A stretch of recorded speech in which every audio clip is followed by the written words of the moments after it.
నర్సయ్య గౌడ్ గారు, మీలాంటి ఢిల్లీ గులాములకు తెలంగాణ ఆత్మగౌరవం అర్థం కాదు అన్న కేటీఆర్ గారి వ్యాఖ్యలకు ఎట్లా స్పందిస్తారండి? రేవంత్ రెడ్డి గారి పైన వ్యాఖ్యానించారు నర్సయ్య గౌడ్ గారు. ముందుగా మీకు ప్యానెల్లో ఉన్న పెద్దలకు వ్యూవర్స్ కు నమస్కారం. క్లియర్ ఉందా వాయిస్? Clear yes.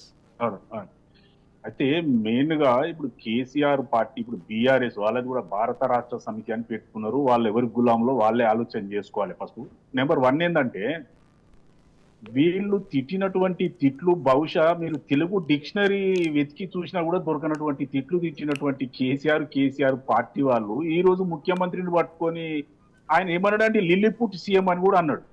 అంటే ఏమన్నట్టు అంటే దేని అంటే బాడీ షేమింగ్ చేసే పరిస్థితులలో కూడా మాట్లాడినటువంటి టీఆర్ఎస్ బీఆర్ఎస్ నాయకులు ఈ రోజు వాళ్లకు అదే భాషలో సమాధానం ఇచ్చే వరకు వాళ్ళకు నొప్పి కలుగుతా ఉంది.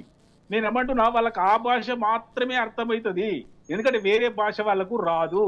కాబట్టే వాళ్ళకు అర్థం చేయించడానికి కొరకు మాత్రమే మాట్లాడవలసి వస్తుంది తప్ప లేదు అని అంటే ఇలాంటి భాష వాడవలసిన అవసరము లేదు. అసలు ఈ రాజకీయాలలో ఇలాంటి భాషను తీసుకొచ్చినటువంటి పెద్దవాళ్ళు ఎవరా అంటే కేసీఆర్ గారే. మీరు చూడండి ఎంత దారుణమైన తిట్లు అంటే, ఒక ప్రధానమంత్రి మోడీ గారిని అలాగే తింటాడు, తర్వాత ఇంకొక ఆయన సినిమా యాక్టర్ పవన్ కళ్యాణ్ అట్లనే తిట్టిండు, హిందువులను అట్లనే తిట్టిండు. ఒక్కరిని కాదు ఏ ఒక్కరిని కూడా వదిలిపెట్టకుండా నోటికొచ్చిన బూతులన్నీ తిట్టినటువంటి టీఆర్ఎస్ బీఆర్ఎస్ నాయకులకు ఇవాళ నొప్పి కలుగుతుందంటే ఆశ్చర్యమే ఉన్నది. కాబట్టి నేను ఏమంటున్నా, రాజీవ్ గాంధీ గారి విగ్రహం అక్కడ పెడితే వీళ్ళకింది నొప్పి? రాజీవ్ గాంధీ గారు ఏమన్నా అనామ కూడా? ఈ దేశంలోకి ఒక విప్లవం లెక్క ఈ కంప్యూటర్ ఇన్ఫర్మేషన్ టెక్నాలజీని తీసుకొచ్చిన నాయకుడు, ఈ దేశాన్ని వెళ్ళినటువంటి ప్రధానమంత్రి, ఈ దేశం కొరకు ప్రాణాలు అర్పించినటువంటి ఒక ప్రధానమంత్రి, అలాంటి వ్యక్తి యొక్క బొమ్మ పెడతానంటే వీళ్ళకేం బాధ?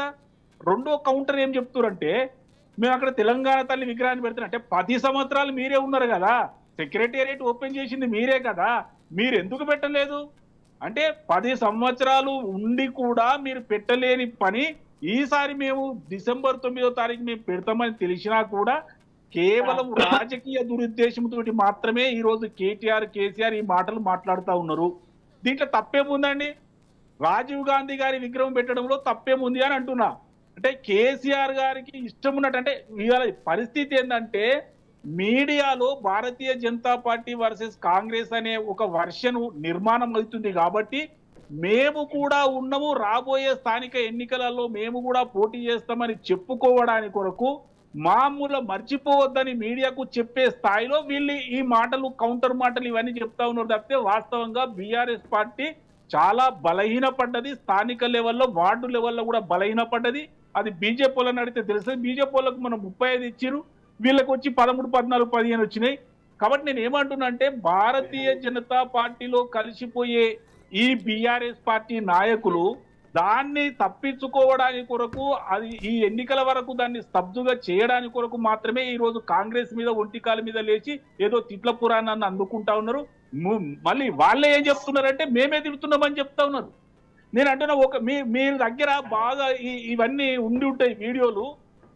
ముఖ్యమంత్రి రేవంత్ రెడ్డి గారు మాట్లాడిన మాటలు ఒక సైడు, కేసీఆర్ గారు మాట్లాడిన మాటలు ఒక సైడ్ పెడితే ఎవరు ఏం మాట్లాడినారు అనేది ప్రజలకు కూడా తెలుస్తుంది కదా. లిల్లీపుట్ సీఎం అన్నాడండి కేసీఆర్. అంటే దాని అర్థం ఏందో మరి ఆయన చెప్పాలా. లిల్లీపుట్ సీఎం అంటే 4 కోట్ల మంది ప్రజలు ఎన్నుకున్నటువంటి ముఖ్యమంత్రి గారిని పట్టుకొని లిల్లీపుట్ సీఎం అంటే మరి అనకపోతే ఏం చేస్తారండి? అంటే మీరంటేనేమో అంత బంగారం లెక్క కనిపిస్తుందా, మేమంటే మాత్రం నొప్పి వస్తుందా? కేటీఆర్ గారు ఎన్ని రకాల మాటలు మాట్లాడిరండి. మొన్న మహిళల గురించి ఎంత దారుణంగా మాట్లాడాడు. వీళ్ళ భాషను పక్కకు పెట్టేసి ముఖ్యమంత్రి గారి భాషను వివాదాస్పదం చేయడానికి ప్రయత్నం చేస్తూ ఉన్నారు. ముఖ్యంగా మీ దృష్టికి తీసుకొచ్చే కీలకమైన విషయం ఏంటంటే, ఆల్రెడీ ప్రజలలోకి వెళ్ళిన విషయము బీఆర్ఎస్ పార్టీ బీజేపీలో విలీనమవుతుందనే విషయం ప్రజలలోకి వెళ్లే వరకు, ఈ ఎన్నికల వరకు అది జరిగే పరిస్థితి కనిపిస్తలేదు. కాబట్టి అప్పటి వరకు ఒంటరిగా ఉన్నాం, మేము సపరేట్ ఉన్నాం, మేమే ప్రతిపక్షం, మేమే దాని మీద కాంగ్రెస్ మీద పోరాటం చేస్తామని చెప్పుకోవడానికి మాత్రమే ఇలాంటి మాటలు మాట్లాడుతున్నారు. మెయిన్ గా ఇంకొక పెద్ద తప్పు ఏం చేసినట్టే, రాజీవ్ గాంధీ గారిని వ్యతిరేకించి చాలా పెద్ద తప్పు చేసిరు. ప్రజలలో పల్చగా అయిపోయారు. 1% ఓట్లు కూడా పోయే అవకాశమే ఉంది. రాజీవ్ గాంధీ గారు ఏమన్నా అనామకులు అనుకోని వాళ్ళు ఏం మాట్లాడతారు? ఈ మన ఇది మినిస్టర్ గారు, మాజీ మినిస్టర్ కేటీఆర్ చెత్త అంతా ఊడ్చేస్తాడట. అంటే రాజీవ్ గాంధీ గారు ఏమన్నా చెత్తనా?